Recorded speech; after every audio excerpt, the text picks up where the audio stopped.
I mean, meeting, Cameron, meeting Prince Harry out in New York, meeting the Prime Minister, And next time I met him at number 10, he went, he said, Mr. Hailo. I said, hello, Prime Minister. Thought, if you can't I can remember my name, I can remember yours. Yeah. Good evening, everybody, and welcome to episode 8 of Behind the Curtain in association with WeWork. The first show in 2019. Right, okay, for anyone who doesn't know at this stage what Behind the Curtain is a secret chat show where it's probably London's worst kept secret at this stage. Definitely. We're going to bring the guests out, up on stage, and you'll find out who they are. Absolutely. We could not do this without a studio audience. Thank you so much for coming out, guys. Big round of applause. We also could not do this without sponsors. So thank you so much, Sage. Thank you so much. Also, thank you so much, WeWork, as well. Thank you, WeWork. The special guests. Special guests. So who are they? We decided just to drop clues online like we always do, but we were super obvious with these clues because we felt like it. Yep. One of the entrepreneurs behind the curtain founded a taxi app that raised $125 million and begins with H. Who is it? I wonder. Right. Also, our second guest is actually the reason that the Millennium Dome has been now called the O2. Who could it be? I don't know. We find out. Yeah, let's see. Give us a huge Hailo for Russell Hall. Mine isn't as funny intro, but a big. He wanted a Skype call, but now he got him here instead. Russ Shaw, thank you so much for coming along. Thank you. Come on up. Hi, everyone. Guys, thank you so much for coming out. Thank you. The first show of 2019. Yes, the Russ Show. Yeah. Yes, Yeah. this is going to get awkward. And a little bit Russ and Russ, Russell, Yeah. Russell. Right, so it's Russ 1 and Russ 2, is it? Flip Well, it. yeah, I don't mind. I'll just make you work hard. I'll be Russ, he'll be Russ. We Okay. can be Russ, you know who you're talking to. Yeah, of course. Well, look, most people know you, Russ, for Hailo. Yes. Right? And Russ, most people know you for, as I said, the Millennium Dome, O2, Skype, hence my Skype call, bad joke. Yep. But we wanted to start with you and talk about entrepreneurship, Sure. right? Because your first introduction to entrepreneurship was when you were a wee lad, right? Where your parents owned a furniture business, Yes. right? So we just wanted to find out what was that like, seeing that, because you saw the ups and the downs. Yeah. Well, it was fascinating, but it was also very hard going. Yeah. So my parents had a furniture business in Phoenix, Arizona, and they started it with one store. It did incredibly well. They eventually expanded it to 7 stores across Phoenix and Tucson. But what I also saw was they put in so many hours. And my dad worked 7 days a week. Retail is always a 7-day-a-week business. And so I think I saw the ups and downs of what they went through. And actually, when I left home to go to university and to go out into the world of work, I decided for many years that I wouldn't be an entrepreneur. Yeah. It just didn't appeal to me because of how hard they had to work to make ends meet. And especially in the retail sector, you could never shut off. So, Yeah, of course. So my first experience with it was not a great one. Did they want you to go into the family business? Was that something that was encouraged? It wasn't encouraged at all. In fact, my dad, actually my grandfather, his dad, who was born in Stoke-on-Trent, emigrated to America and set up a furniture business and then passed it to my dad and my uncle.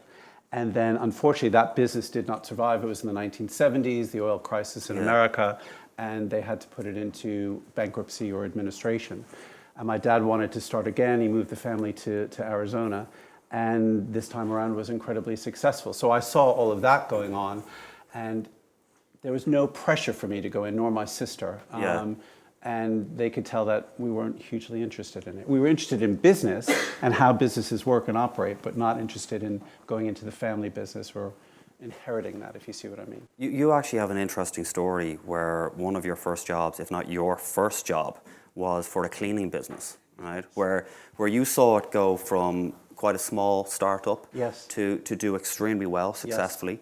And the owner, a lady at the time, got involved, as you're saying, with the wrong people, went down the route of getting involved in drugs and things. Exactly. And the business failed and your last check bounced. It did.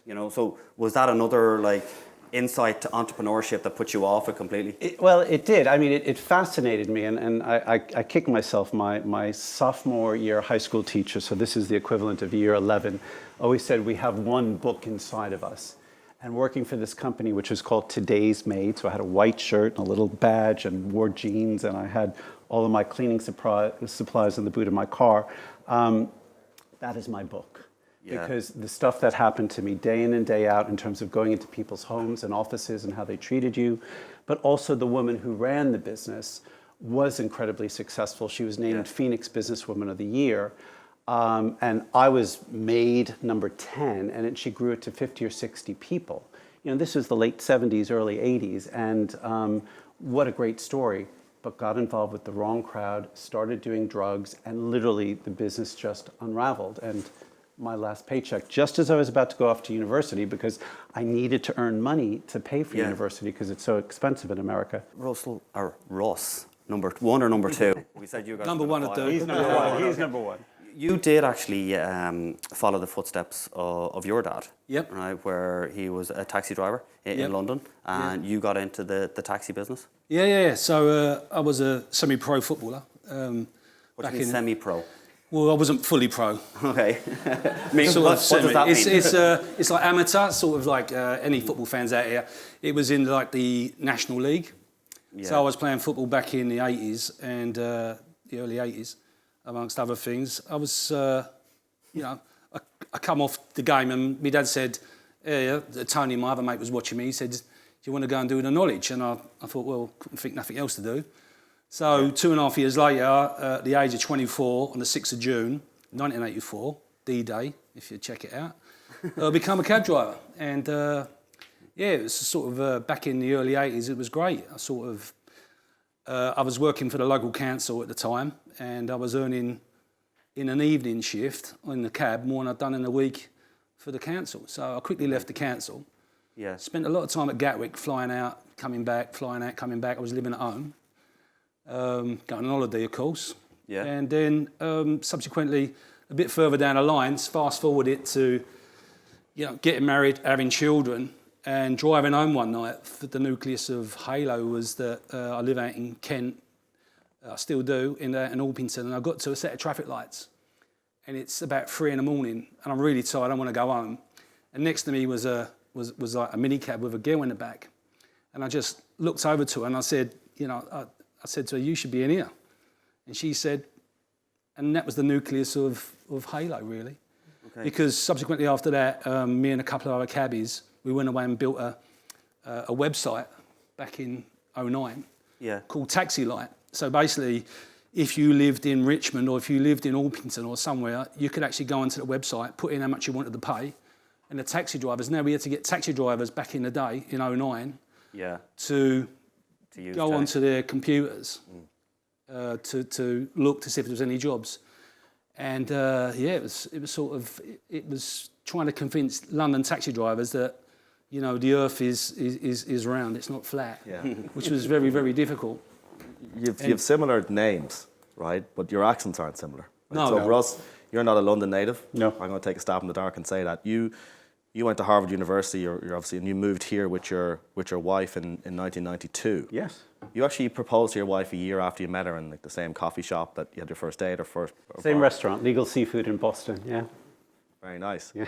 So how quickly did you adapt to London life? Because you came back because your wife's visa ran out. It wasn't a case of, I really want to go to London, was it? Yeah, that's right. I mean, we were together, we got married. Actually, we got married here, but we were living in San Francisco at the time, and her visa allowed her to stay in the States for up to 3 years. So we always knew that we would try and come back to the UK for a few years. Yeah. And so, we came here in January of 1992, and the UK was in the depths of a recession then. So it was kind of a bit of a shock experience to come from San Francisco, which was, energetic, dynamic, a lot going on, kind of, the early stages of what was to become the internet, to this very depressed economy in the UK.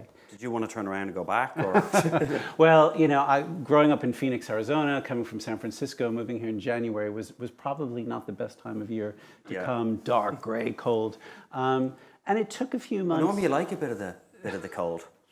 No, not that cold in January. We were talking about Hawaii just before coming on. So give me a beach anytime. Flip flops, shorts, t-shirt. That's my ideal place. But no, it was, and it took a few months to get settled in. It took me I think, a good year. I could have used you then to work my way around London and understand how it's all set up. I grew up in a grid, you know, where everything is parallel and you just looked up at the mountains and you knew where you were.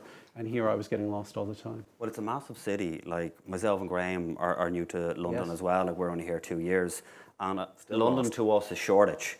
Because we're based in Shoreditch, our office is in Shoreditch, our accommodation is in Shoreditch, our friends are in Shoreditch, so we very seldom, except when we go to Gatwick or Stansted, leave Shoreditch. But see, that's the charm for me of London, which is when Americans ask me what it's like, I say, actually, London is this massive global city, but it's actually this amalgamation of villages.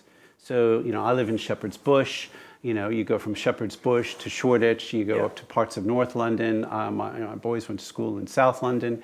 It's all very different. And I think that's part of the charm and fascination is you can never get dull here because it is completely different. Yeah, no, it is. Russ, you mentioned the Taxilight, right, which was the first version of Hailo, if you want to put it that way. Would you describe it as that? Yeah. I mean, as I said, it was something whereby, you know, we had to advertise to taxi drivers that people now, in the advent of the iPhone in 2007 with 2009, that they was booking, you know, everything by their phone. So it was just a sort of leap in the dark of trying to get a developer to develop. What was that like? Because that can't be. It's not easy now. I mean, to be honest with you, there was 5 of us. You know, there's me and the other 2 cabbies, a developer and some other guy that done something else. I'm not tech, by the way. What was he doing? But to be honest with you, give him credit. Right? They got this website up. I mean, taxilight.co.uk. It don't exist anymore. But at that time, you know, I remember advertising to all the cab drivers. That was pretty difficult because no one had a mobile phone. Well, they did. They had a Nokia 8230, and it's green for pickup and red to put down. Yeah. But they didn't understand an iPhone. So they used to go home to the Hewlett Packards, log in, you know, a passenger would log in, put in a fare, and a taxi would take it. I'll never forget being at King's Cross. It was pissing down with rain. And my other mate, the other co-founder, we were sitting there, and all of a sudden, you know, he got a notification on his phone. I said, "What's that?" He said, "That's our first job." And I said, go home and tell your kids you're going to be a millionaire. It still ain't happened, by the way. But it was a great experience, that first job. You had mentioned in other interviews that the biggest problem for taxi drivers was they were spending 60% of their time driving around or waiting for fares to come in. So that's how you came up with the whole Hailo idea and kind of like wasting your time sitting there. You said, if only they could come in some other way. Yeah. How long did it take you from an idea, right, from when you sat down with your mates and went, right, we need to do something here, to actually getting it up and running as a business? As Hailo? As Hailo, to your first client coming on even. Yeah, I mean, from Taxilight, we knew we had to get an app. So I applied to go on Dragon's Den. We heard the story, yeah. Yeah, £60,000 for the girl with the shoulder pads. And she never took it up. They're her actual shoulders. There was their shoulder pads. This is, you know, the one I mean. Anyway, or Peter Jones, but we never got on the show. But that sort of journey, trying to raise some money, we knew we needed about 60 grand to build an app. Yeah. We still was a bit naive of what to do and where to go.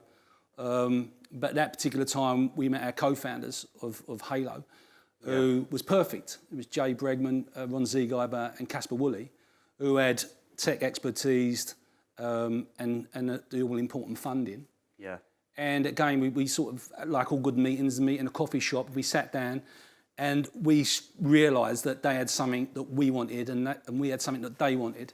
And it was perfect. And we met in 2010. I mean, I never got on Dragon's Den, by the way, so that went by the by. Do you still watch the show now because of that? I do, I very much, and I really really enjoy it. Yeah. Because, mind you, I think it's a good platform for people that don't even want funding that go away get millions. But anyway, I digress. But yeah, so we sat down and we ended up. This is now 2010, late 2010, and by 2011.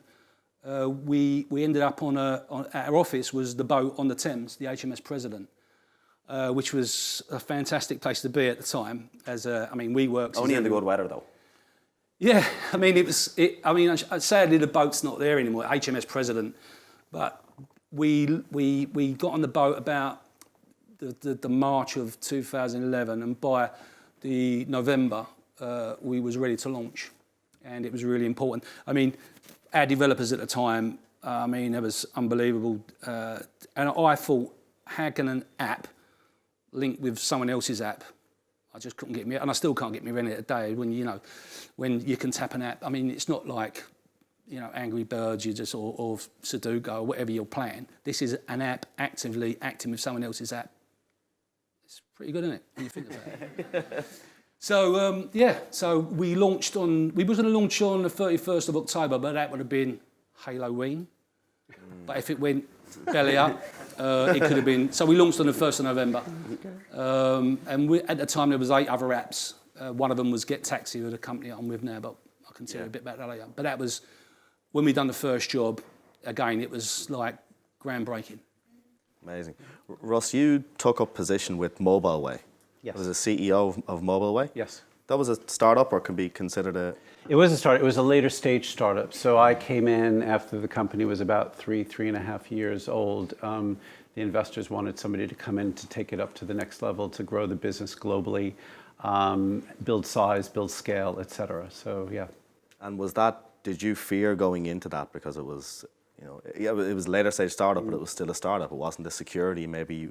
Yeah, no, it was. And I'd worked for a number of big corporates in my life, so it was my first true startup experience. And first time I was a CEO with a board to report to, et cetera. So it was a bit scary. It was a bit daunting.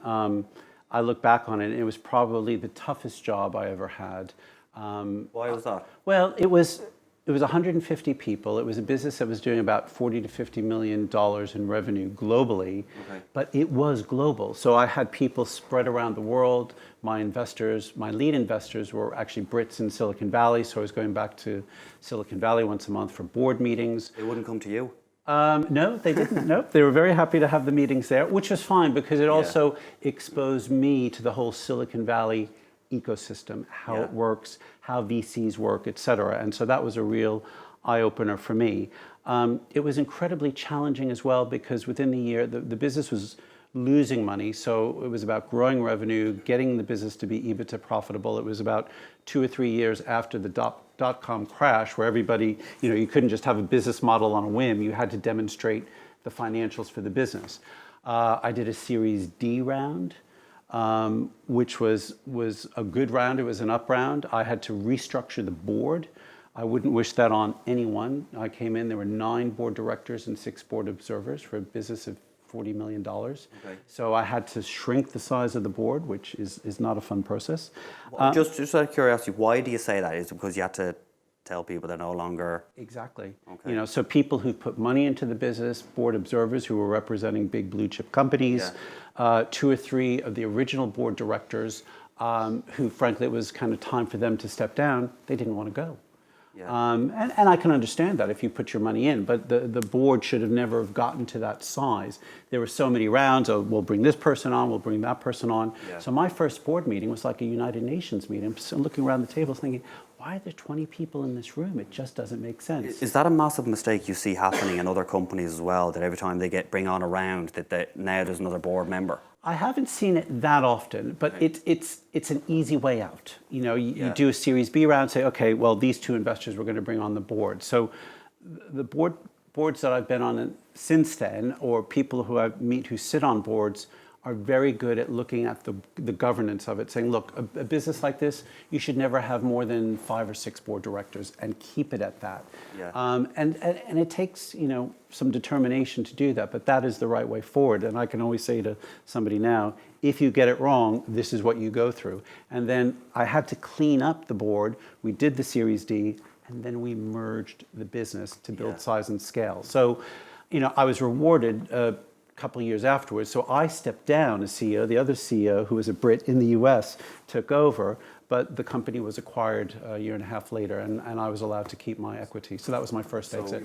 Yeah, so that was your first exit. It was the toughest year of your life. The acquisition was $425 million. Yes. Which obviously you did quite well out of, I assume. I did. So the gap between Because there's a lot of people, probably me included, that if it was a huge exit, you may think of, I'll take 10 years off and chill out on a beach somewhere. But you decided to go in to take on a role with O2. Yep. How long in between was that? Did you enjoy yourself for a bit? Well, I came out of MobileWay and kind of handed over the reins and said, I really hope you do something with this, whether it's an IPO or an acquisition, because I got a call to be the chief marketing officer for O2. And, you know, having come out of MobileWay, having been exposed to the whole mobile ecosystem, I thought this is a great opportunity. I'm trained as a marketeer. O2, you know, at that point and even today is a fantastic brand to work with. So I went into that knowing that the other business was being run by the other CEO. I was getting regular updates, and then I got the call a year and a half later, which is, Russ, are you sitting down? Yeah. Yes. And she said, well, we've sold MobileWay. Fantastic. But I knew because of these something called liquidity preferences, they had to get it above a certain amount of money before any of the employees, because pretty much everybody had stock in the company, would benefit. So they certainly exceeded that number. So that was fantastic. Russ, I did want to talk to you a little bit more now about Dragon's Den, but you beat me to it. You know, you brought it up. You brought it up. Sorry about that. Yeah. All I was going to say was, when you were building up to go for that, was that a knockback? Like, was it a big plan to get on Dragon's Den? Was that where you saw you were going to get funding? Because a lot of people go on Dragon's Den, as you were saying, just for the exposure. Yeah. They're not even looking for funding, and it's great exposure. Yeah. No, I think we was running out of ideas. This is pre-Hailo, but the idea of to take Taxilight to an app level like Hailo. Yeah. I picked up a couple of people in the cab. You know, Peter Stringfellow, everybody knows Peter. Sadly, no longer with us. Never heard of him. No idea. Sadly, no longer with us. I mean, I was working in the second oldest profession in the world, and he was working in the first. But we got an okay. And, yeah, get there in a minute. But I picked him up, and you know, I got to On the way to work or on the way out of work? I was picked him up from his house. I didn't know if he had his wife, his girlfriend, or his daughter. But he had a female with him, and I couldn't make it out. But we dropped her off, and then I took him to Soho, where his office is. And on the way, I'm gasping to sort of say to him, invest. And I said to him, I remember saying to him, you know what, we you know, me and a couple of mates, we're going to try and raise a bit of money to start our own business. And he said, what is it? And I said, it's going to be a taxi app. And he said, stop. And I said... The car or what you were saying? Yeah, and I said, he said it'll work. He said, because you know what the business you're going into. Yeah. And with that, he didn't have no money on him. What? Okay. Yeah, serious. And I know, because like, if someone else said it, I wouldn't trust them, but I said, well, you Peter Stringfellow, you're going to come back. And he come back. Well, he did, one of his young ladies did, and tipped me handsomely. So, yeah, I mean, so you're asking everybody, you're not asking family and friends, because they ain't got 60 grand. But we met another guy who, I don't know if everyone's been to Boysdale. Boysdale is a jazz place over Canary Wharf. That wasn't even built, but one of the guys that was running that in Victoria, we picked him up. I picked him up in a cab, and we're chatting away, and he loved the vision, and he said, you know, how much are you looking for? And we, you know, I said, like, you know, 60 grand. And he said, yeah, fine, you know, I'll give you 100. And we went, oh, fuck, I don't know what to do with that. You know what I mean? I'm thinking, get rid of the car. You know, let's have an holiday. But so he was back. He was going to back us, which was quite frightening for free cabbies. Okay. Until our friends from our co-founders of Hailo come along, and it was a random, as I said, it was a random email, and we met, and we had some rock and roll times over the next 2, 3, 4 years. That was like, getting the money is obviously a tough thing, right? But being in the industry where you say taxi drivers have Nokias, how difficult is it? Is it a really manual process to sit someone down and say, here's how you download the app? Like, how did you scale that? Especially if you didn't understand it, app to app. Yeah. You know? Well, as I said, I think it's still a great feat of engineering. I don't know. I mean, it is, right? Yeah, it is. Yeah. When you think about it, I mean, hang on a minute. How's that app linking with him, and how you meeting together and stuff? But anyway, I'll be brutally honest with you. I was sort of, I mean, the iPhone 3, right? That was out. Yeah, whoa, cutting edge. You know. And the way I sold it to cab drivers, because my daughter was at university. Oh no, she was she was having a gap year. I said, what are you talking about gap year? She's going to South America. Anyway, we kept in touch through... Gap year, yeah. She had a gap year. I said, what are you talking about gap year? A nothing year. I said, you just left university. She just, and she said, I'm having a... Oh, no, this is before she went to university. I said, no, gap years come after university. Anyway, she went to Argentina for 5 months, fell in love. That's another story. I said, two things you don't mention in Argentina, the Falklands and the hand of God. I said, you'd be all right. Anyway, but the good news about Skype and the iPhone was that I can remember just driving along and, I Skyped up with her. And I'm talking to my daughter in Argentina, for Christ's sake. So that was, again, a piece of engineering tech that I had to convince now cab drivers. That makes me happy because I did that at Skype. Well, so there there you go. go. Yeah, There's there our you go. connection. We linked this up perfectly. Yeah. So, subsequently, obviously, Skype and Nicholas Enstrom. Yep. Nick. Yep. Me and Nick, we sort of met a few times. But he loved the vision of Hailo as well. So I don't want to go too far down the road. I don't know where you want me to stop. No, keep going. It was that sort of technology. But then when we launched the app, we only launched it on iPhone, not the Android. So it was a matter of now convincing taxi drivers to go to an Apple store or car phone warehouse. Okay. And cab drivers just wasn't having it. They just couldn't see what was going on. And I said, and I still remember a guy, and he came in the office the other day, and I said to him, you have to go to car phone warehouse, and you have to get an iPhone free, because Addison Lee is eating your lunch and your dinner, and you need to fight back. Because don't forget, there wasn't the other mob here from San Francisco at the time. Yeah, we won't mention them. We won't mention them. We can mention them in a minute. I'm sure I'll get questioned. What do you think about Uber? Fuck them. Anyway, that's a different thing. But anyway, so then the next big step. I mean, everybody here's always got an iPhone. They've probably got Uber as well. But they all got iPhones. But we had to convince the taxi trade to do that. And they used to come in. They used to come into the office in a box, the iPhone. So we used to set them up. Say, what's your email address? It's like mary.smith@yahoo. So we used to liberate them and give them, graham.hussey at Yahoo. So we used to liberate men as well. Now go home and tell your wife you've got your own email address. So they used to do that. But when we actually launched with about 500 drivers on the 1st of November 2011, it was, they complained because they said there's no work. But when the likes of, Stephen Fry was, all of a sudden he was mentioning it, and Jamie Oliver, all of a sudden the downloads started coming and the work started to grow, and then all of a sudden it just took off. So all right, it's a crazy story and it's a brilliant story, right? Because I wanted to mention to Russ as well, like when your second position after MobileWay was then with the O2, wasn't it? It was MobileWay into O2. Into O2. And, And I think one of the proudest moments you have is, I had actually forgotten it was called the Millennium Dome. Me too. Right? No clue. And I had always gone, it's the O2, the O2. That was one of your proudest moments because you're responsible for obviously renaming it.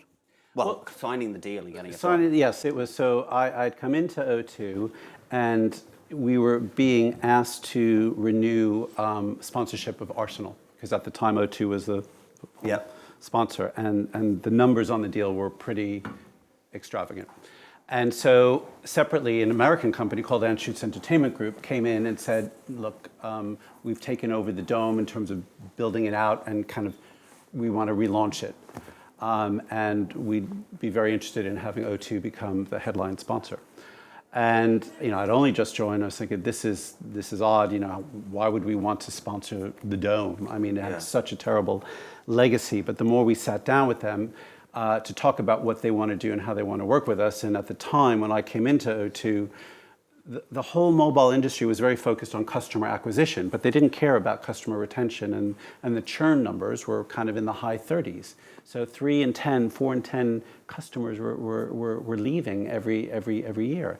Absolutely ridiculous and a complete waste of money. So we said, how do we link the strategy around customer retention into the sponsorship piece, and having the guys come in from Anschutz Entertainment Group saying, well, we'd love to have you be the headline sponsor for this, and there'll be benefits that we can give to O2 customers. So the proposition, which took a little while to digest and say, the Dome, it's had such a negative reputation, but then we just said, actually, this could potentially make sense for us.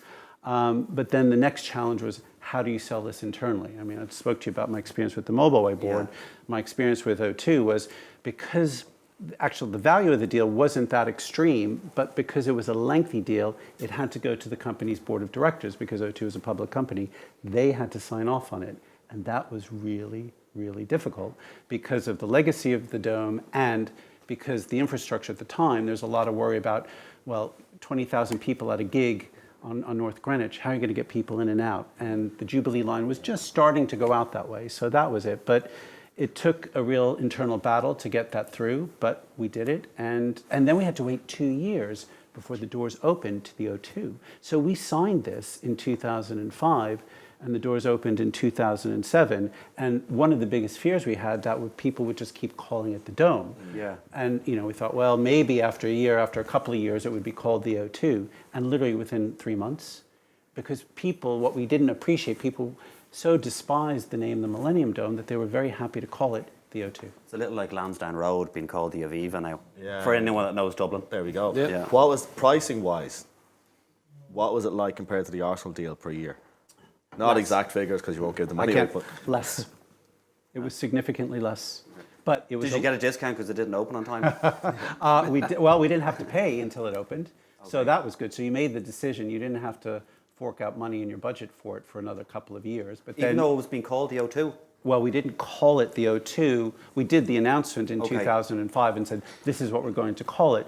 But you couldn't really take advantage of it until the doors actually opened, Yeah. until you did the concerts, the sporting events, etc., so that it really got into the vernacular. And then you could also explain it to customers and say, do you want priority tickets for concerts before they go open to the general public? And customers absolutely love that. Russ, you had explained about 500 taxi drivers on the platform when you launched, etc. And Peter Stringfellow saying that, look, you know this market, you need to do it.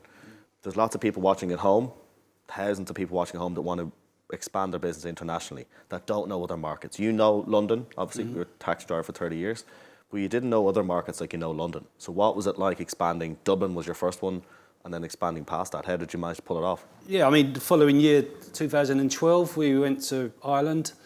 We got some like-minded cab drivers to get involved, and they're still involved today, or one or two of them are. And we got them to preach to their local community. But the thing with taxi drivers, I remember being out in Washington a couple of years later, a year or so later, I can't remember. And the threat, like there was sort of, the demographic of the driver was African, and, they're seeing this guy turn up and a bit loud. And I remember doing an interview about Hailo coming to Washington, DC. And the guy said, you've come to take our work away. I said, don't work like that. I said, Hailo will work for you to make you more money. I said, I'm a cab driver too. And I think with that, he went, fine. I mean, some markets absorb it better than others. I mean, New York, we found it very difficult with the yellow cab drivers because they just want to work around sort of, Manhattan. They don't want to be up Central Park. And we're trying to educate them and say, well, if you do get a job at Central Park, you've got a good chance of getting a job back to Manhattan, but they just want to sort of... So, I mean, the question really on expansion, I think with hindsight, we just sort of took off to prove to our investors, because it is, at this time, we had the best investors that were behind Skype, Spotify, Facebook, Twitter. Big companies. USV, Axel, these are big guys. They were throwing millions in. And we had to prove to them that we can expand to, another continent, so to speak, where with hindsight we should have just blew out Europe and carried on that way. Why did you do that? Why did you go to different Just to improve to, the board. Yeah. Did you have to shrink the board? Yes, we did. You did, okay. It was very much like that. It's a common thing, though. Yeah. I mean, you didn't need 6 founders there, so we trimmed it down to sort of just one. And there was USV and Axel and Wellington Partners. They were the big guys, and there was lots of other investors, but they didn't need to be around the table to make a decision. And actually, John Butterick from USV said you could have a better, quicker, more constructive, board meeting. Exactly. So, Correct me if I'm wrong here, right? Because I heard this. I don't know where I heard it. Rumours. It's not true. Rumours, right? Probably isn't true. But I had heard that when Hailo set up, right, that you went after, say, the people first, right, the customers, and you got a lot of customers on board, and there wasn't a huge amount of, say, taxis on it, right? Because it was taking longer to get the taxis on board, that me and Graham looking for a taxi, there wasn't one available, so it was getting a little bit of a bad name.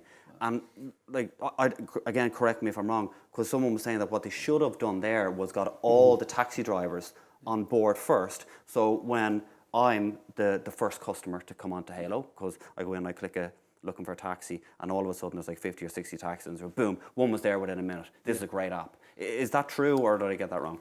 You got it wrong. Okay, all right. Well, I've actually been using that as We did stories actually. So what we did do, if we went to, Dublin, Cork, Washington, New York, we found out how many cab drivers were in the actual city. Okay. And then we would go out registering up at the minimum 10%, 20% of those drivers before we launched, because it doesn't make sense. And actually, as a company, Carhu, done exactly what you said. They spent an absolute... Maybe it was them that I got the way It was wrong. probably Carhu, Yeah, okay. because they done advertising all through the tube. I remember getting on the tube one day, and it was like, them little like advertising panels. It was the whole tube. Yeah, you went on the app, you couldn't get a cab. So I think they messed up there. Okay. No, Hailo So went... my mistake. Hailo, even today, Get, I go with Get throughout the UK. Yeah. We make sure before we launch to passengers, it's all done on social media anyway, and banners on apps and stuff. Before we do that, we obviously get a database of drivers, and we make sure they're live on the system so we can see that. Yeah, there's people watching in the crowd and home about, some of them had their companies acquired, and that's a really happy thing. People are happy about it. But this was obviously your baby, right? You're super passionate about it. Yeah. What was it like with the My Taxi acquisition and the name change and all of that sort of stuff? Yeah. Was it like letting go? So it was really a really difficult time. We just basically Hailo had their rat in a moment where they, because Hailo was predominantly a black cab app, and then because taxi drivers wasn't picking the work up, it was decided by the new CEO who headed up Starbucks, who's now at Hailo, Tom Barr, who decided to introduce private hire on the app. And that's like saying to your missus, you don't mind me having an affair with a barmaid quite a couple times a week, and it's not acceptable to taxi drivers. And really, I got a lot of the blame for that. From who? From taxi drivers, because a decision was made in 2013, and by the April of 2014, passengers were downloading the app, but then they had the option that if you couldn't get a taxi, they give you a C-class Mercedes, and obviously you'll accept that because you want to get home, right? Yeah. So, but taxi drivers see that as and I understood that, and I was in a deep blue sea, seriously, and I didn't know which way to turn. I stuck with it. Unfortunately, the following year, we had a new CEO come in, and he basically said, I was on holiday when my mate texted me, he said, we've got a new CEO, he's a Yorkshireman, he's pretty clued up, he's headed up Carphone Warehouse, Andrew Pennington, and I said, well, let's meet him when I get back. And I met him, and he said, how do you want the future to look? And I said, well, we need to go back to black cab. Okay. And that we make that decision later on in 2015. So because Hailo to cab drivers was the beauty. And the company that I work for now was the slightly uglier version, late at night, when the bell's ringing in the pub, it's like, oh, where's Hailo gone? I'll have Get Taxi. But if you know what I'm saying, he knows what I'm saying. He knows what I'm saying. I don't really fancy it, but I'm going to have to go with Get Taxi because I can't go. Hailo had been unfaithful in the eyes of taxi drivers. Okay. And I 100% agree with that. And again, for the record, it wasn't my decision. And a lot of educated people, would know that. Yeah, of course. But then, there's very little online about the whole thing. If you want to have a little look, it was Halo's. It doesn't make it easy for us when we're trying to research. It was Halo's rat at the moment, but we spun it round, and because we was launching on the East Coast and we was trying to go other cities as well, with Andrew coming in, he looked at the fact of we've got to shut New York because we was hemorrhaging. Because it wasn't really working. Yeah. New York was the office in. It was the mirror. By this time, we left the boat. We outgrew the boat. We had about 80 odd people. The boat wasn't sinking, but we decided to move up the road to Somerset House. So basically, one day, we just took all our stuff, walked down Victoria Embankment and walked in the back of Somerset House, and that was our home until we left there in 2016. But yeah, the sort of coming to the merger when it was decided to, my taxi wanted to come to London. They couldn't come to London because of Hailo and Get Taxi, because we were dominant. So the easy way in would probably would be to merge. And so Andrew done a deal with my taxi. And it was a toss-up whether we keep the tech in London or we have the tech in Germany. And it was decided to keep the tech in Germany, which, again, the guys which I mentioned earlier, they all left to be, Ravelin is the fraud company headed up by Sweeney and Nick Lally and a couple of Martin O'Riordan who come out of Hailo. Yeah. A couple of the other guys went off and done their own thing, Deliveroo, Google. So it was like an incubator for tech on the boat. And they just, once they moved to Somerset House, then they left. But then, obviously, the merge took place. And then I had a bit of an awkward conversation with, the CEO at the time.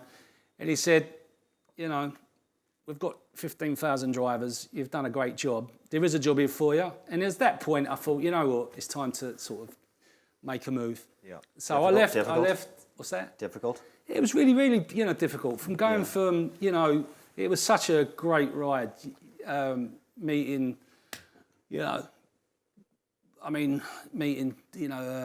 Cameron, meeting Prince Harry out in New York, meeting the Prime Minister, And next time I met him at number 10, he went, he said, Mr. Hailo. I said, hello, Prime Minister. Thought, if you can't remember my name, I can remember yours. So it was that sort of thing, and it took me. Hailo took me to sort of 4 continents, 20 cities. I spoke, believe it or not, Kabi language in 5 different languages. Yeah. Japanese. Japan was a great launch when we launched Tokyo because they was gearing up for the Olympics and. It was like, I felt like David Beckham. There's this great, on the press launch, it was this bank of like big cameras, Not like Ireland, it was sort of, let's go down the pub with a few beers. The disposable camera. Yeah. But yeah, there was that sort of, that was that leaving, and I left in 2016, and I worked with some startups. I wasn't doing nothing. To be honest, I didn't leave with a fortune. But I left with enough money to sort of just chill out for a bit, spent some time with grandkids, which I really enjoyed, and I'm still enjoying them. They're great. And I was just working with a lot of startups, meeting some old VCs, trying to raise some guys some money. I'm still working with them today. And then in 2017... Is it easier or harder now raising money? You have to convince people that what you've got is pretty unique. Okay. And then you've got to have the roadmap for them. I can still remember meeting Adam Valkin on the boat. Adam Valkin is Axel, who's behind Facebook. And I remember meeting him, and I didn't even know who he was. I met him on the boat, and he said, "Oh, you're one of the founders." I said, "Yeah." What are you doing on my boat? I said, "Yeah." I said, "What are you doing?" I said to him, he said, "What do you think of this Hailo thing?" I said, he said, "Put your money in." And he put in 30 million. And that was easy. It was easy. Yeah, but brilliant. John Buttrick of USB didn't invest at the time. And I said, well, you never spoke to me, you spoke to Jay. And he's a New Yorker, I'm a Cockney, and I could have got you to sort of sign over the money. But they come in the second round. Yeah. Well, we might get you to help us raise money. There you go, Yeah, well, yeah, I could do that. You can scratch my back. But so basically, it was a bit of a dark period. I felt a little bit, they didn't really want me. And come to 2017, the LinkedIn situation, and I saw a job at Get. Okay. The ugly girl. Remember the ugly girl? And what I'd done was I see this job. It was head of driver operations or head of recruitment. I said to my wife, I said, see this job, and these are the guys I've been battling with for the last 3 years, 4 years. They was always following us. Yeah. And we was always the leader. Yeah, even the marketing stuff. It was quite funny, really. We'd do something and they'd follow. And all of a sudden, there's this job. So I never applied for it. The guy that stuck it on LinkedIn, what you do in LinkedIn, I just sort of touched on his face and I sent a message. I said, do you fancy a coffee? And he said, you serious? I said, yeah, let's get it on. So And actually, it was 2017 on Valentine's Day, believe it or not, and I'm straight as a die, by the way. And we met in a coffee shop in Fenchurch Street. And he said, "Are you serious? Do you really want to join Get?" And I said, "I'll tell you this now." I said, and he's a Swede, right? He's Swedish, Andreas Schörling. Really nice guy. He's left now, but a really nice guy. And I thank him for taking me on, because I said to him, for the football fans in the room, I said to him, "You know Sweden, your team?" He said, "Yeah." I said, "Treat me like Ibrahimovic." I said, "I'll come." I said, "I'll play for you. And if I don't score the goals, I'll leave." And with that, he went, he couldn't find the contract quick enough. He went, "Sign that." And I did. And I come on board, and I'm trying to introduce the love back into the taxi drivers, which I have done. We've broke all records sort of at the end of last year, with a bit of a blip early part of this year, but we're back on track again. Yeah. There was no non-compete. What's that, sorry? There was no non-compete when you left Hailo, like My Taxi Hailo. Yeah, there was. Oh, right. I was right at the end of that, but the lawyers sorted that out. Yeah, so, handy them lawyers. Handy, yeah. And I thought to myself, what's he going on about? I ain't been working for sort of a good 6-7 months, and all of a sudden these guys were adamant. By the May of 2017, they said, "We need you to join." I said, "Look, leave it the next month," and I said it'd be free. And all of a sudden, I had letters from Hamburg, but it was all sorted out amicably.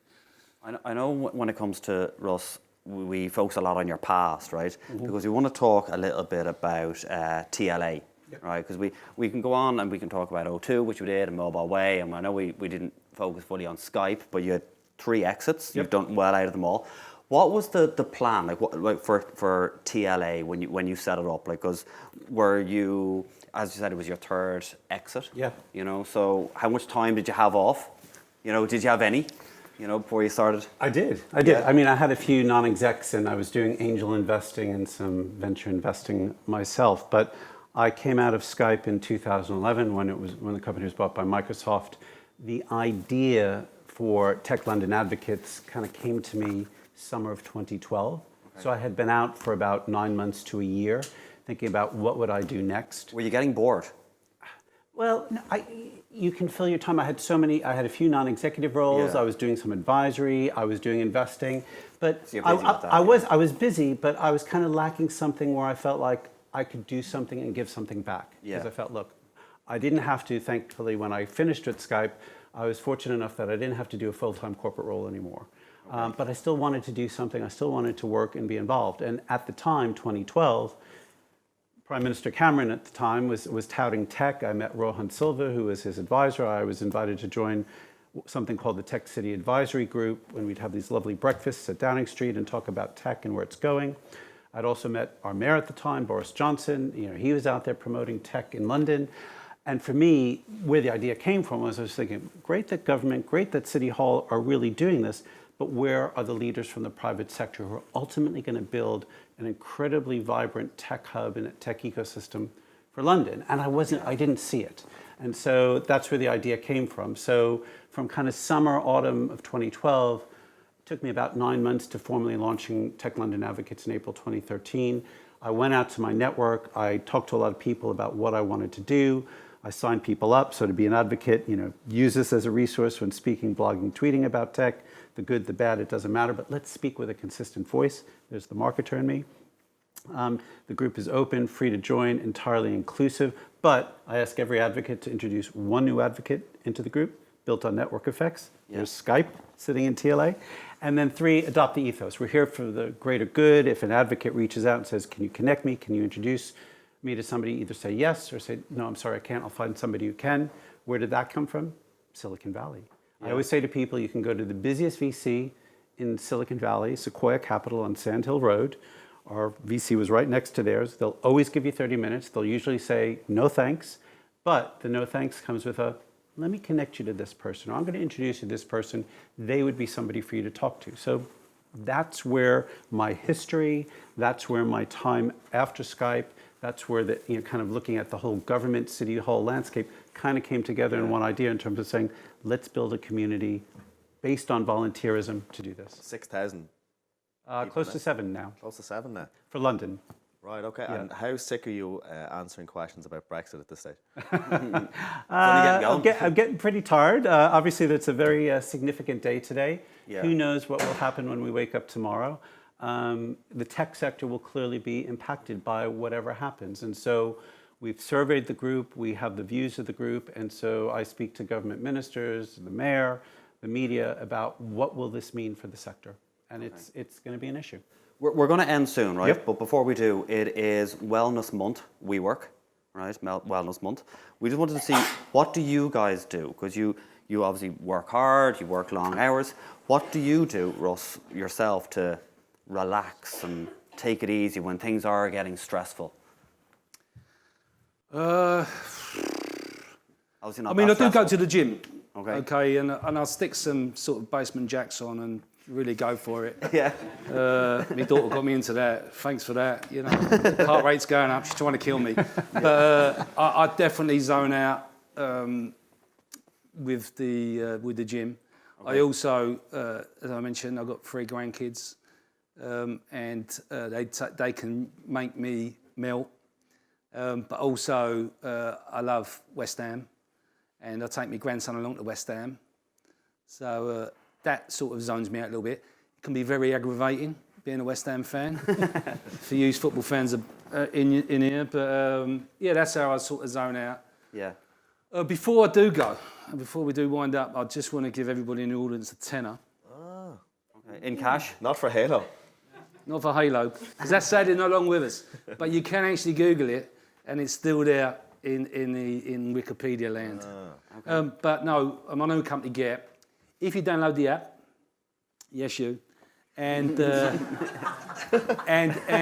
it's on the App Store and on the Play Store, and it's if you download the app Get GETT and put in the code Get Green, because there's carbon footprint and all that, right? Of course, yeah. You'll get a tenner off your first ride.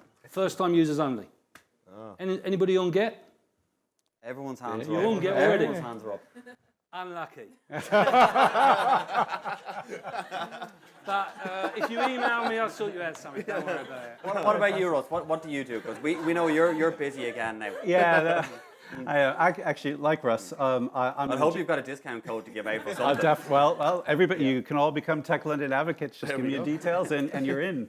By the way, before they have a go at me, I am trying to lose weight. No, because I'm going. I go to the gym. Yeah, okay, but I was a lot bigger, and my daughter's getting married in May, and I've got to get into sort of a suit. What are you drinking? Yeah. It's water. Slimline tonic. There you go. Yeah. Sorry, carry on. Yeah, carry on. I go to the gym. I'm in the gym every morning. I run 5K every day. So what time do you get up at? Like are you an early riser? Well, it depends. Any time, kind of 5:45, between 5:45 and 7, depending on meetings during the day. But usually, first stop is the gym.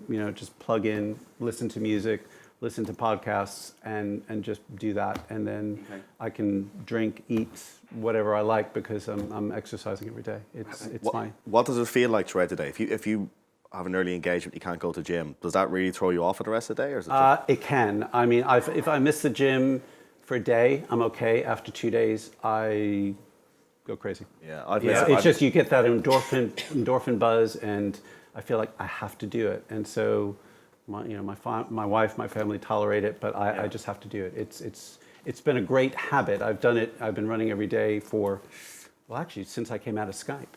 And it's just been transformational. Skype did that to you, did it? It did. I was running when I was at Skype, but not daily, and now I do it daily. And so for me, my family, traveling, what I do with Tech London advocates and global tech advocates, I mean, I meet amazing people every single day, and that keeps me sane.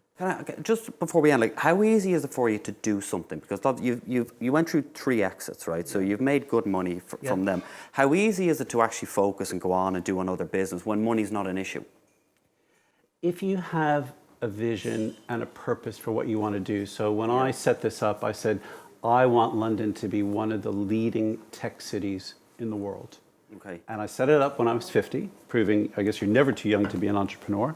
And I said, when I turn 60, that's where I want London to be. In my lifetime, I don't think London will ever be Silicon Valley, or what the Chinese are calling the Greater Bay Area, Shenzhen, Guangzhou, Hong Kong, which I've been to many times.